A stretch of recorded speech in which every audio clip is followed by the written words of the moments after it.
Hi, how are you, man? Good to meet you. So tell me, where are you located and what would you like to talk Yeah, about? so I'm Avinash. I live in India and I'm located in Ahmedabad, one state in India. So Anuj told me a lot about you, and I have been playing poker myself since 2012, and have been playing mostly online poker. And recently, only I joined with one stable, and kind of found myself a good peer group to work for the game. So it's kind of going well right now. But definitely, I wanted to know more about my mindset and more of my mental game. So I really was looking forward to this session. So here we are having this session, so I'm grateful. Tell me specifically about what part of your mindset you feel like you struggle most with. Yeah, so going to the specifics. So basically, I like reading about mental game a lot. I followed one book by Jared Tendler. So there were like basic 4 or 5 points which I wanted to ask you in general. So my first question would be like, how do we manage our emotion in a spectrum management? This guy Jared Tendler talks about a lot in his book about that. So, how do we plan for our emotion management while in game? It's an interesting way of framing it. I don't know that I think about it like that. By plan, do you mean how do we plan for how we will react when something potentially bad happens? Yeah, that is one part of it. Like I may quote it as like when in game, what I'll do when I face a situation where I find myself in a situation of tilt. That could be Great. one aspect.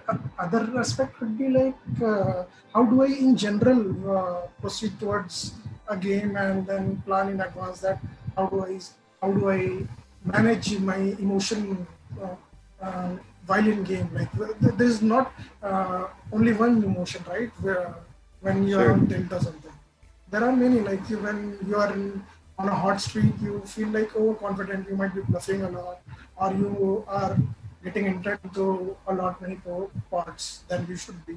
So like there are many. So that's all. Yeah, I love this question, and there's a lot to unpack. So I'll try to do it in an order that is easier to follow. Let's start with managing an emotion in a specific hand.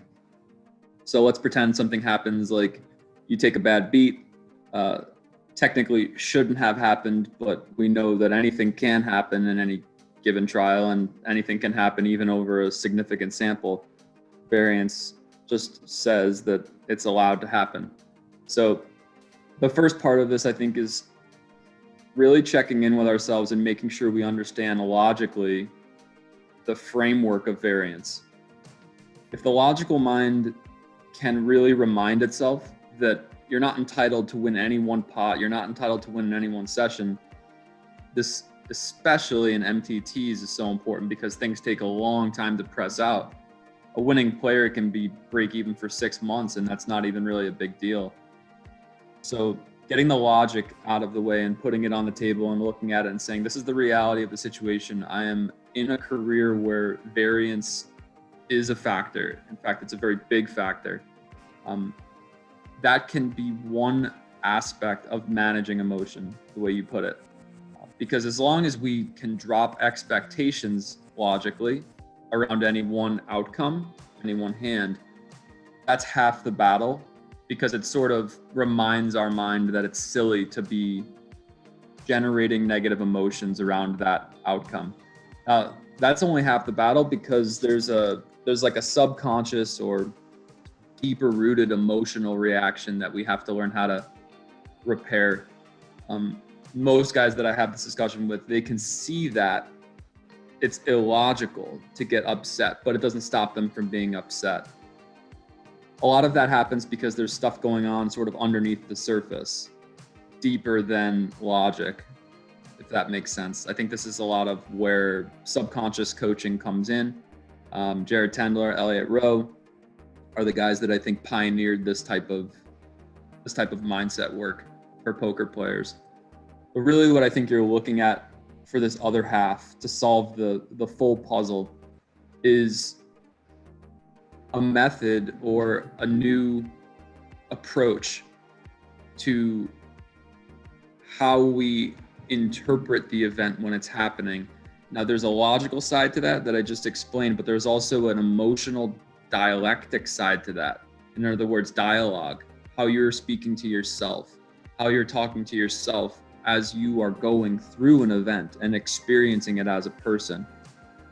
It's interesting that you use the word manage in your question. You said, how do we manage against emotions? Recently, I've been diving into a new network of psychotherapy, but basically called IFS. It stands for Internal Family System. This is a section of psychotherapy that basically attempts to separate the mind into different parts by personifying them. So just to give a brief example, you would have the inner child, which is the part of you that was a playful competitor when you were younger and was just doing it for the love of the game, and then somehow got wounded. And because you got wounded and maybe overwhelmed, you created different parts to be able to manage against that sense of deficiency. So by the irony of this is that those parts that take over after you're young to protect you are actually called managers in this framework of therapy. The manager system is basically set up to prevent the child from ever feeling overwhelmed again. And these are the parts that tend to run us until we develop enough awareness to sort of heal them and put them into a more balanced position. Most people's manager parts are actually overactive. They're doing too much. They're putting too much pressure on us to feel a certain way or to perform a certain way. So what you're speaking of in terms of the second half of the equation, how do we manage against the emotion? Well, you can see how that's kind of a strange way to frame the question if you look at it through the IFS model, because the management of the emotion is actually what's causing the perpetual suffering. If you're managing against emotion, it's actually, if I were to put that into sort of an actionable dialogue, it's kind of like a coach screaming at a player, do better, do better, do better, don't lose, don't get sucked out on, don't run bad, which is even more horrible because we have no control over this aspect. So you can see how that player on the inside is begging for mercy almost to be treated more fairly or to be supported more by the motivational system. The manager is really just trying to motivate, but it has a pretty harsh way of doing it. Not everybody has this side of them, but I think a lot of people do, because right now we're growing up in a world where I think this is the mainstream way to motivate competitors, is to basically put pressure on them and teach them, grow up, don't be as emotional, don't complain as much, do what you have to do to perform, get the work done, basically. So that would be my starting point, is that the logical side of it. Sorry, so Nick, I would like to interrupt you. So basically you talked about two things, right? One is IFS you talked about, wherein you started with a child having trauma and then overcoming that trauma over the years when he grew up, and how do we devise system for himself to overcome that trauma which he experienced in the past. So that is like one separate subject which you are trying to link to this. So moving on, you told about this the other part wherein I am trying to devise a system for myself wherein I would be coming up as a better manager of my emotion management. So when I'm hearing you explaining that, I'm feeling like when I'm trying to devise a system itself, that's a wrong exercise to do on my part. Like, is that what you're saying? I just wanted to be confirmed. Say that very last part again. When you're trying to devise a system. Yeah. So when I'm trying to devise a system for myself, wherein I would be seeking a better management from my end regarding my emotions. So this attempt of devising a system itself is a wrong approach on my end. Is that what you say? Yeah, and it's a paradox really, because it's a noble quest to try to devise a management system so that you can navigate emotions better, but the tools that most of us use to devise that system are only able to use, we're using the very tool that's making the problem occur to begin with. It's twisted. So basically, the intention to set up a system is very easily hijacked by a harsh managerial system that ends up yelling at us to do better, which is really what's creating negative emotions. So the next question, I guess, naturally is, so what is the solution? How do you resolve that paradox? We want to feel better and perform better, but it seems like we can only do so much before we're yelling at ourselves again and becoming part of the problem. I think you have to put you have to make unreasonable efforts, unreasonably enthusiastic efforts to start to speak to yourself in a more supportive way. Because right now, and I'm projecting on you a little bit because you're saying you have this problem, but I would guess that most of your self-talk is of the critical type of managerial tone. So critical in the sense of, don't feel like that when you don't have that emotion, don't make that mistake, don't be lazy, all these things, trying to basically control the system. It's a movement from control to acceptance, or from harshness to support. What that basically looks like is allowing any emotion that arises to exist without needing to change it in any way. So what if, just for a moment, consider, what if the problem wasn't actually a problem? See, we're talking about the problem being how to manage my emotions so I don't tilt. What if the emotion isn't the problem? What if it's the interpretation of the emotion? The emotion is as it is. We're either anxious or we feel like the beat was unfair. We feel slighted by variance. That is as it is. We can't control that initial reaction, but the control we have is the relationship that we take next towards that emotion. But where the critical management system is trying to get rid of that emotion as fast as possible, the supportive or internal family system model actually allows that emotion to get the attention that it's asking for.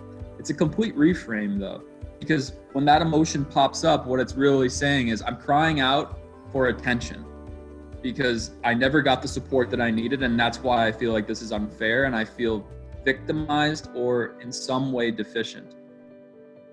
The counterintuitive resolution to this whole thing is that if you can actually just support that voice and almost say, you know what, kid, you know what, voice, you have at it. You be as emotional as you want right now. I'm not going to tell you to behave any differently, because whatever support you didn't get when you were younger to deal with these type of situations, now is your time to get that support from me. So you're almost reparenting yourself in that way. And ironically, even though it doesn't seem like this is a logical solution, ironically what happens is that voice starts to feel like it has more support and more comfort and more resilience, because there's a bigger person in the room now. Where previously, the only two people in the room were that little voice complaining and the harsh critic who was yelling at it to stop. There's no resolution there because your mind is in opposition to itself. There's been an association that took place due to trauma, and there's one person yelling at a kid who's trying to do his best. There's not going to be any sort of resolve there. But if you can switch the part that's yelling to a supportive voice, strange things start to happen. And this isn't really a conversation for theory past this point. It's a conversation for practitioner by nature type of applications. Does this help explain the paradox a little bit more? Yes. This definitely helps. But just taking one step forward, if I'm Inge and experiencing an emotion. So by this discussion, what we had just now, what I'm immediately advised to do here is to accept that emotion as is, and not see that emotion as a from a perspective of a uh, complaining guy. Basically, accepting that emotion for myself, and then do what? And then do what is my question? Like And I then have. nothing. That's the hard part. Like, this is the worst part. uh, it's the hardest part to understand, because the part of you that's saying, and then do what? That is the manager who's trying to get to a solution. That is the manager part trying to heal the situation faster than it may be ready to heal. So much of this voice that you'll become familiar with if you start really getting into this type of practice is this voice that keeps saying, and then what? And then what? Because if it doesn't work immediately, then what? It doesn't seem like it's working at all. Really, what's happening is that you are learning to accept the emotion with no intention to change it whatsoever. So when you said you're learning to accept yourself when you're complaining without saying that it's complaining, you actually are acknowledging that there is a complaint. You're just not calling it wrong, and you're not telling that part of you that it needs to grow up and not complain. It's more of an acknowledgement and just saying, yes, I understand that you feel victimized in this moment. This part of you that's complaining, you're speaking to that part, and you allow it to sort of have whatever tantrum it wants to throw. Because the reason it's throwing a tantrum is because nobody listened to it in the past. We've been taught to push that pain under the rug and to just get back to business and plow through. And that only works for so long. I think that's why you see a lot of performers have a 3 or 5 year career, and then we talk to them after that point, and they say they reached a point of burnout where they just can't plow through the pressure anymore. There's tons of stress. It's because they've never actually learned how to have a functional relationship with that part of them that they've just been steamrolling so that they can become more productive. So yeah, the only adjustment I would make to how you rephrased it would be, you're not telling that part of you that it's okay to, you're not trying to change the complaint. You're trying to allow that complaining part to have every single complaint that it has without needing to change it. And the second part of it would be that you don't have this need to get to an end. If the need is to heal it completely, see how you're still trying to change the part. You're still trying to change the complainer. That's going to be perceived as someone yelling at it. So this then what narrative has to go out the window. That has to be the first thing that you raise awareness around, and see that when you say, and then what, that means you have some other agenda than just being compassionate towards the complaint. That's not going to work. That's the same strategy that you've been using. It's just in a more elegant dress up. Yeah, I kind of get that, and but just one thing, what I read in Jared Tendler as well. Mr. Jared uses injecting logic strategy. So he tells that when we are using this injecting logic strategy, we basically trying to first of all identify the mental game problem what we are having, and then take a small step towards resolving them. Now, by the discussion what we had, we are not trying to get to a solution. We are more into an accepting zone, not basically trying to resolve it. So that's where I'm trying to see. My basic notion is that actually I'm a management graduate itself from India, so I talk more like a manager. Maybe might sound like that, but my first notion is always like that. I first whenever I see something, not necessarily games, in general life also, I first try to identify what it is, and then the second step would be to just know if there is something better can be done with this thing. Is there something lagging in me when I'm doing this? That sort of identification I would do. And then obviously the next step after this filter, I would be left around with obviously some sort of problem or some sort of inefficiency in front of me, and I would be wanting to solve that inefficiency in general. So this is my approach. It's not coming up because of certain deficiency what I might be having in the past or at the present, but in general, this is how I devise a strategy, like to tackle anything, like maybe poker or maybe something else. So all in all, what I want to ask is, like, this strategy of myself when I'm tackling anything, is that not good? Like, is that what you're saying? I don't see anything wrong with that approach to poker and problem solving in general. The only way that it becomes a deficiency, the only way that that could slip into something unhealthy is if the need to arrive at an efficient solution becomes more important than abiding in the emotion at hand. So the tendency for someone who has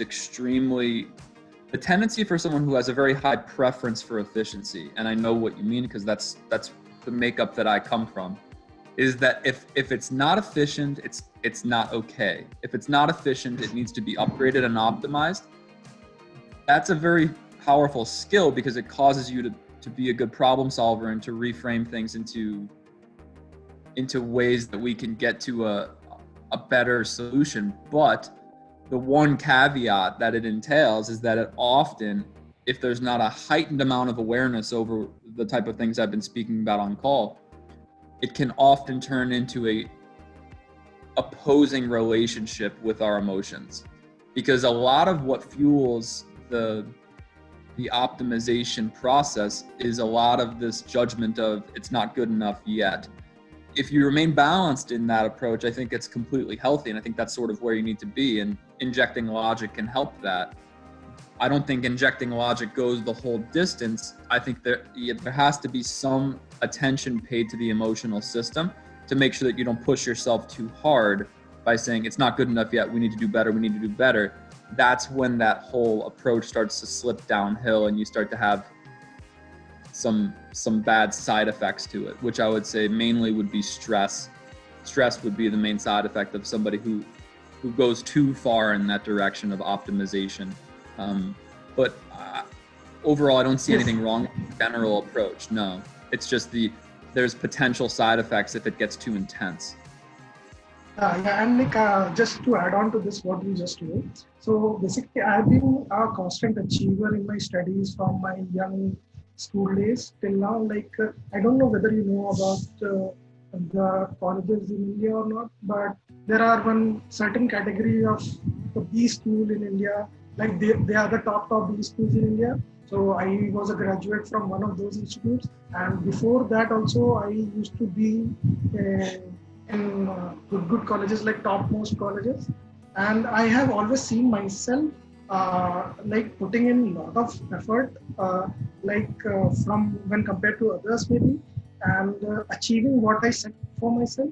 And this had been an exercise from my childhood days. So I have seen myself putting in a lot of effort and continued lot of efforts I have been putting along and achieving the results.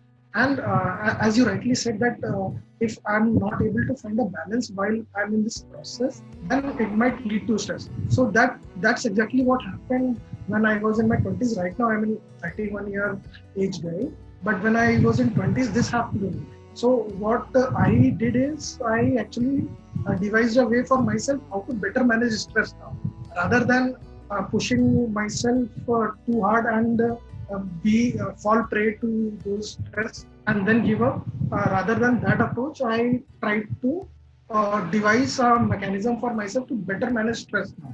So that part I viewed it as something like a part where a grown-up would behave maybe to better manage a stress. So that's how I devised my way through it. And this is how what I do on poker tables as well. Like when the stakes are getting higher and I've been playing poker for 8 years now, on absolute high stress, I find like very tough situations, and those situations have definitely like higher emotional arousal as well. Like intensity would be like very high. So uh, in that situation, like my that skill of better managing stress comes in handy. But like at the same time, there is always this room or scope of improvement. Like I'll be always searching for it. But I'm accepting the fact that whenever I'm searching for it, I'll be exposed to a greater intensity of stress. So be it like I'll manage through it. I'll study something or I'll get in touch with better people who are in this domain, like you, of course, like many other book texts also. So I've been one of a geeky kid from childhood and been putting a lot of effort.